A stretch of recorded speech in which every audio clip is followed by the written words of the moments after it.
Hai, Assalamualaikum warahmatullahi wabarakatuh dan selamat kembali ke video yang terbaru dan channel saya, and welcome back to my channel.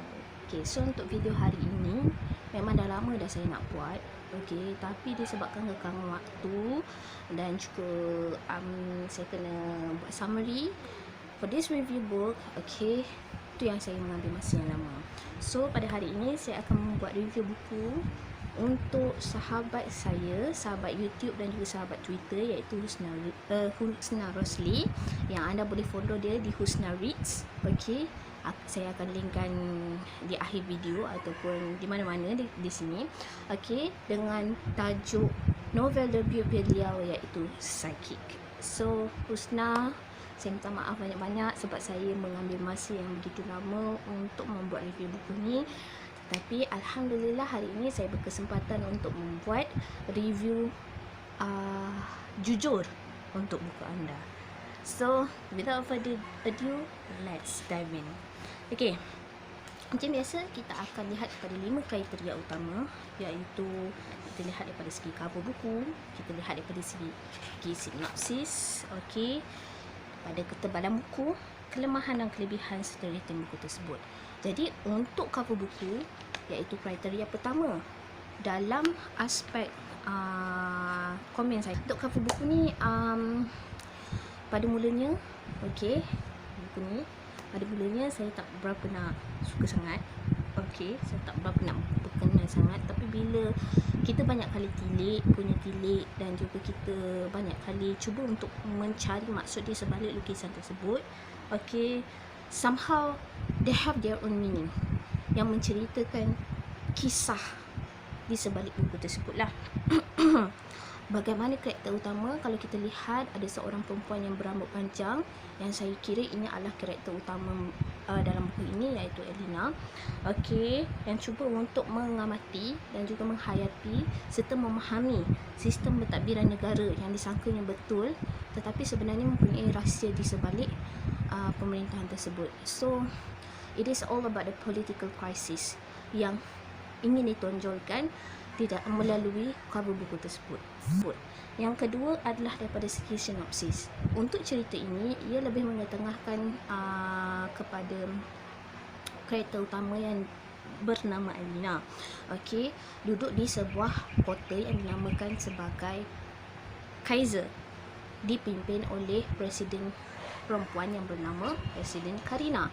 So dalam keadaan time tu, mereka mendoktrinkan bahawa semuanya lelaki adalah penyumbang kepada jenayah-jenayah yang berkaitan dengan wanita. So mereka cuba untuk downgradekan lelaki hanya boleh menjadi pembantu. Pemerintah utama semuanya diberikan kepada perempuan. Dan anak-anak lelaki semua akan dipisahkan daripada ibu mereka dan dilatih dalam satu institut untuk dijadikan pembantu kepada wanita-wanita yang ada di dalam negara itu, Kaiser. Tapi disebabkan ada satu peristiwa yang terjadi pada Elena, salah seorang daripada student dia waktu tu telah pun mati dibunuh oleh Presiden Karina. Dia cuba untuk memahami ataupun cuba untuk menyingkap apakah sebenarnya rahsia di sebalik pemerintahan tersebut yang penuh dengan political crisis lah di situ. Untuk kriteria yang ketiga adalah ketebalan buku. Ketebalan buku dia macam biasa, standard book, ada 295 muka surat. Dan macam buku-buku yang lain, tak terlalu tebal, tak terlalu nipis. Tapi saya baca dalam versi e-book, so tak terasa intrik sangat lah untuk tengok ketebalan dia. So it just nice, for you guys to read it. Dan yang keempat, kriteria yang keempat adalah daripada segi kelemahan dan juga kelebihan. We shall see to the weakness for this book. Secara keseluruhannya, saya lihat saya sangat berpuas hati dengan perkembangan cerita buku ini. Tetapi ada beberapa kelemahan yang saya rasakan boleh diperbaiki dalam buku inilah. Yang pertama adalah pada awal permulaan cerita tu, dia sangat slow pace. sangat slow pace. Saya memang saya waktu tu saya membaca, saya mempunyai 2 tahap. Satu tahap permulaan dan satu lagi tahap akhir. Tapi space tersebut saya rasa ini saya sajalah, ini review jujur saya. Slow pace tersebut banyak bagi impact kepada perjalanan cerita tersebut. Okey, kita dapat tengok daripada gradually perjalanan cerita tu smooth lah, daripada satu scene kepada satu scene kepada satu scene kepada satu scene. So sebenarnya slow pace itulah yang akan memberikan impak kepada perkembangan cerita. Okey, kelemahan yang kedua adalah watak Syafiq. Saya memang minat dengan watak Syafiq,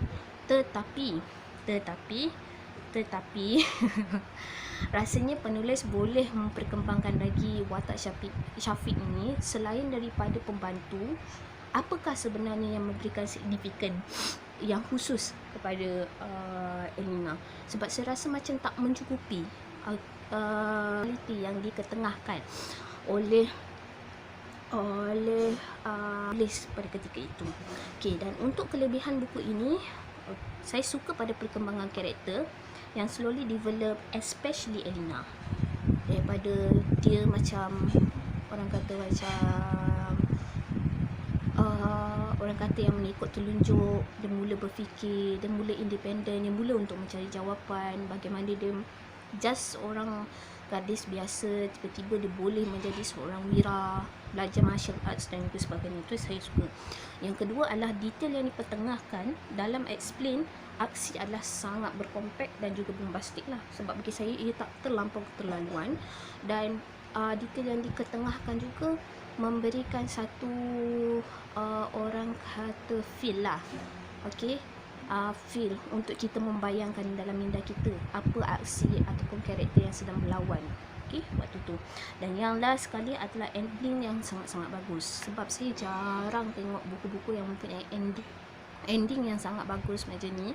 Okey, ending yang walaupun orang kata panjang sikit daripada ending-ending buku yang lain, tapi sebenarnya dia banyak mengexplainkan every persoalan yang ada.